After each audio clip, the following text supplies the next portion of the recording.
Today I want to do something a little bit different. In the next couple of weeks a new book is coming out and I want to tell you all about that book, and I've also got the author with some video telling you much more detail about it. So the book that's coming out is Jim Baxter's Stick Float Wizardry, which is nearly 400 pages and a fantastic book. I want to just tell you how this book came about. Going back 7 years, I had finished my own book about Ivan Marks and the Likely Lads, and I had a book launch in Leicester, and Jim Baxter came along to the book launch and he wanted to know about publishing books.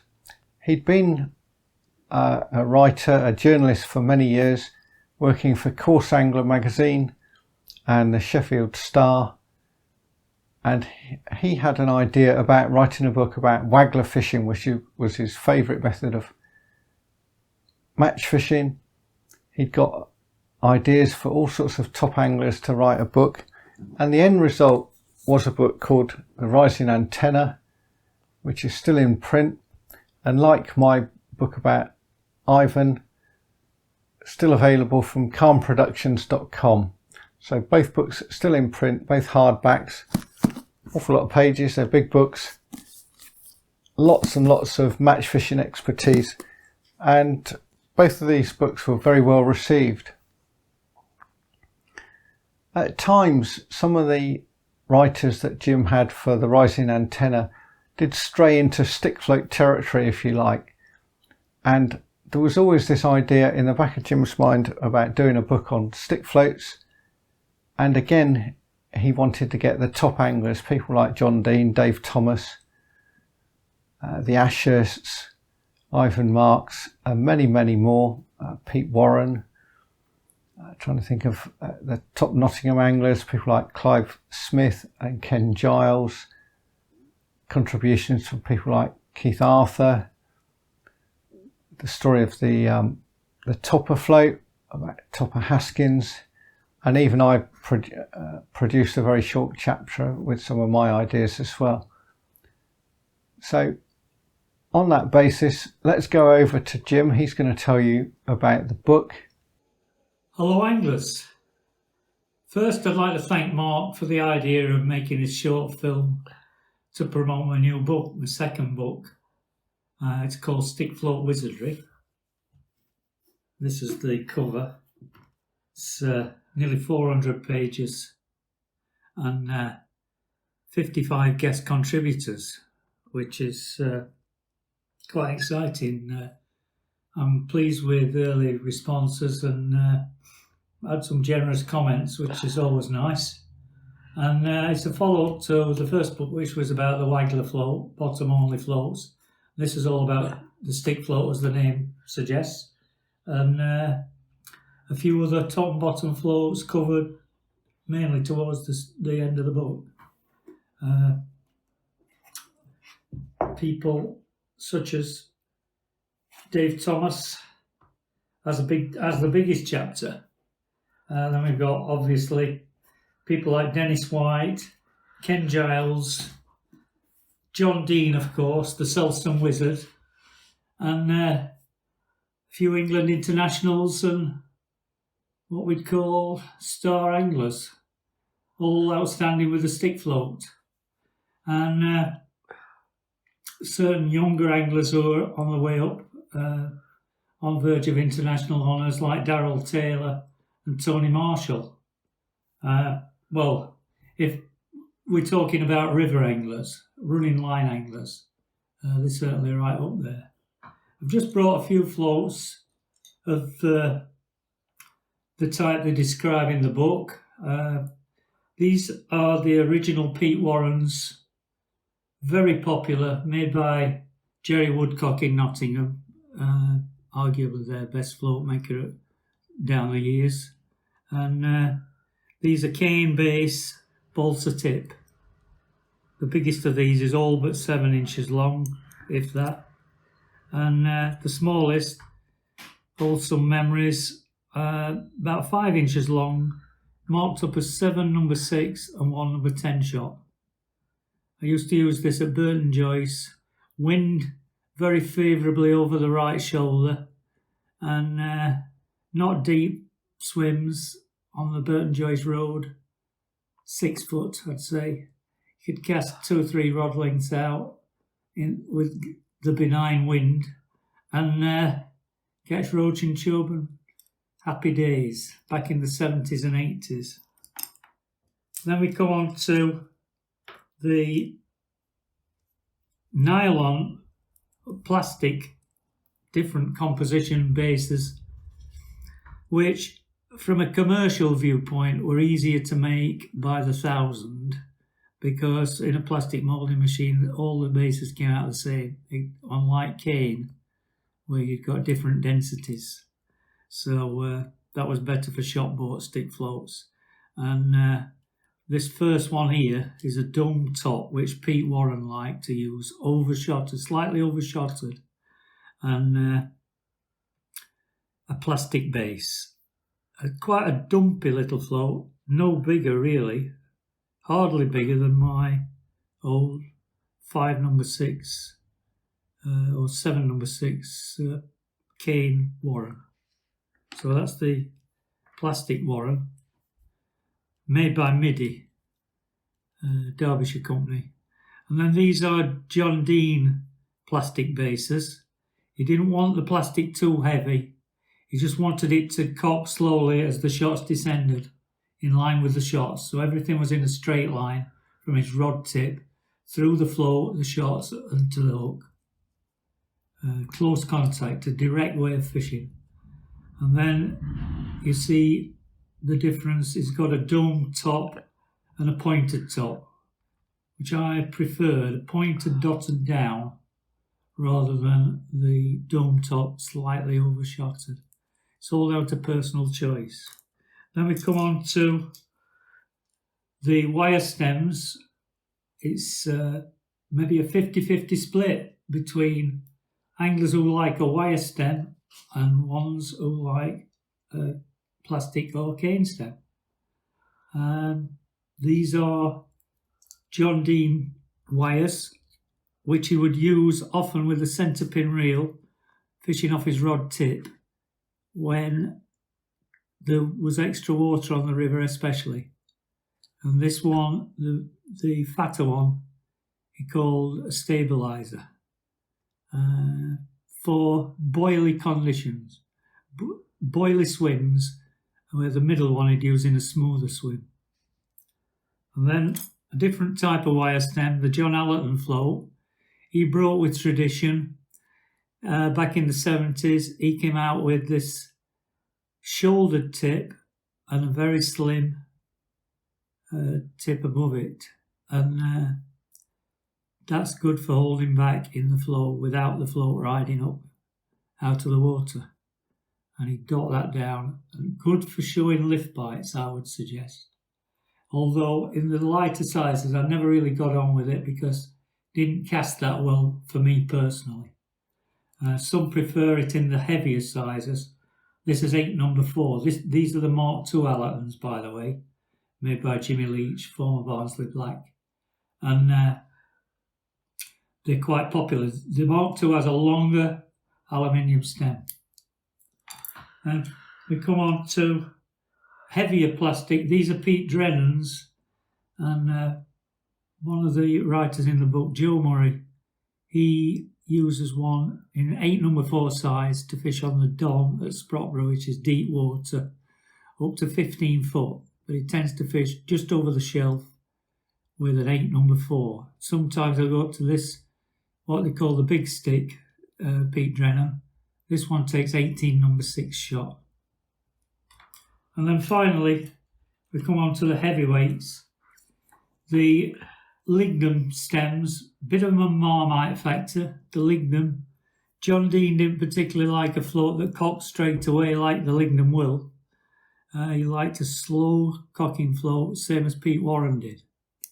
But the lignum advantage is you can cast it to the moon. Very good for casting. As Dennis White points out in his chapter, you really need to feather it as it's landing on the water, or the float can overtake the shots, which is a recipe for a tangle.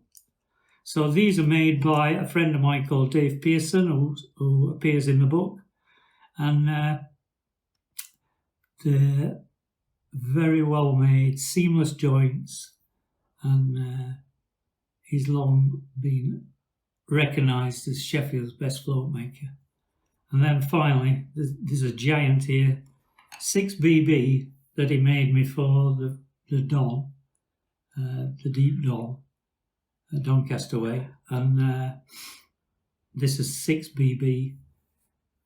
Tony Scott fished a similarly big lignum float on the Upper Trent back in the day, but he would have had a more dome top than I've got there, a bit of a slim down one. And then we've got the Bolognese, which comes at the end of the book. So that just gives you a flavour of what's in there. How to order the book? Good question. If you fancy ordering one, if you key in 1889books.co.uk, the book will come up on his list of books. And so there you have it. Thanks for watching. As a little extra, we've got one chapter in the book about a stick float used on lakes. And here we are. It's a very unusual float in that it's got 3 eyes, top, bottom and middle. It's a sliding stick float. And it's fished totally different to the river stick float in that you cast it out in a straight line and then you pull it back towards the rod tip. It sits at a shallow angle, or it should, because you don't want the float cocking fully, as that puts an unnecessary angle in. The objective is to keep a straight line from your rod tip straight out through the float to the hook. And it's a typical bolt rig where the fish takes the bait, turns its head, and it's hooked against your finger, which is pulling line from the rod. You can do it just winding in as well, but it's better to have the feel of pulling the line away from the rod with your fingertip, middle finger or forefinger. I have 2 versions here. This is a cane based, there are many materials able to convert to what we call this puller stick float. You'll see it in the book if you order it. But this is sort of a bit of lignum there, balsa at the tip, but not much balsa. And then it's weighted with some lead in the middle there, just to get the balance so it cocks about 5 degrees. Totally different method, but a very effective one in the right pond or lake. And this is a smaller version, recent one, added to the collection. It's made from a pipette, so it's plastic, full of water. The water gives the casting weight. So that's something you might not have seen before. Invented by Bernard Bryan in Sheffield. There might be other versions of it, but that's the one I've sort of followed, and it's brought me success. Okay. Just to finish up with a few of my own thoughts, my favourite stick floats have long been the John Dean plastic stem sticks. I think they're fantastic. I knew about the story about kids' very cheap paintbrushes using the stems, and the story of that is in the book. And I've made my own stick floats the same way in the last few years. I've also liked the Allerton stick floats, and there were some copies of those with Dick Clegg around for a long time. My first proper stick floats were actually Pete Drennan ones, very, very early ones. And later I bought lots of Ivan Marks floats that used to do stick floats. Used those a great deal, quite different to some of the other sticks that are around. I had a few Billy Lane sticks, although Billy was never a great advocate of the stick float. He thought it was greatly misused and used when it shouldn't be. I also got into fishing pacemakers and balsas, certainly in the early to mid 70s. Used to buy these sort of floats from Marks and Marlow on mail order. As soon as I got a checkbook, I couldn't wait to start spending my money on floats like pacemakers and Ivan Marks balsas. And eventually I could get to local tackle shops like Dave Swallow's Custom Tackle, and he used to stock these floats. In the early 70s, I started to use Avon floats. I used Billy Lane's floats, which were balsa on cane, and I didn't realise how good a proper Avon could be, a proper balsa or cork on crow quill. I did find a broken one once, and I modified that and used it as a sort of stubby little float like this. But towards the end of the 80s, we started to get commercially made Avon floats from Ivor Britton's Bournemouth Fishing Lodge. He knew someone in the Birmingham area who was making Avon floats with balsa and crow quills, and they were very good. So I thought I could make my own, and I copied those. I always looked out for crow quills wherever I could, and those floats for me have evolved. I now use hollow plastic pole float tips in the Avons that I make, which really glow. They're much brighter than painted quill tips with a piece of quill for the lower stem. And you can substitute other things for the lower stem, including sort of 1.6 or 2 millimeter alloy rod or cane even, which is coming close to a bolo float, if you like. But certainly those hollow pole float tips are very good. And in the book, I do talk about that. And I say about ones up to 3 millimeters. Well, since then, I've obtained some direct from Rizov float supplies of up to 5 millimeters. So I can make some really big Avon floats. But as I say, I love fishing top and bottom. I love my waggler fishing as well. You'll see me doing both in my various videos. And I think this book really gets you thinking, just like The Rising Antenna. You'll read it, you'll want to make floats or buy floats. You'll want to try out different variations. And there's so many thoughts on different stick floats, anything from the Pete Rice sort of handful of number 10 shot, tiny little sticks, fishing right under his rod tip, to fishing much further at range with things like lignum stems, plastic stems. There's stuff about the bolo floats, Bolognese method, toppers, and so on. So on that note, there's the book again, details of where to buy it. At the book launch, the book will be available at £20, and as far as I know, many of the contributors will be there. I won't be there, which is just too far for me, but you'll be able to get it signed by other people, by the contributors. And I wish this book all the best. Until next time, that's it for now.